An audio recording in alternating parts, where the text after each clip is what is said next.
Padayon ta pagpangita og bunga. Ano po yung lain? Oh, tamo. Ano po yung lain bunga? So, salin lang ni siya. Pero mapuslan gyapon. Okay. Ano lang.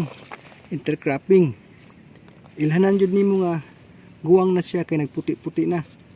So, another income na pod.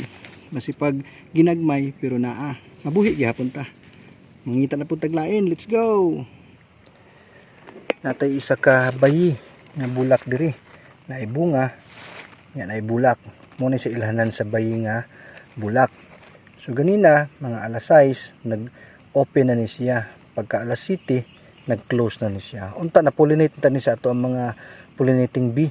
Kaya kung na-pollinate ni siya, sigurado magtuloy-tuloy ni og di lang atakon og piste.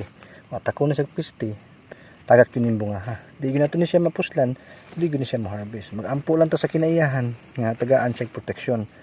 So ang atong unang protection ani, isprehan jud na to para makalikay sa mga piste nga paminsala. So padayon ta og pagpangita og mga salin nga bunga para mapuslan pa nato.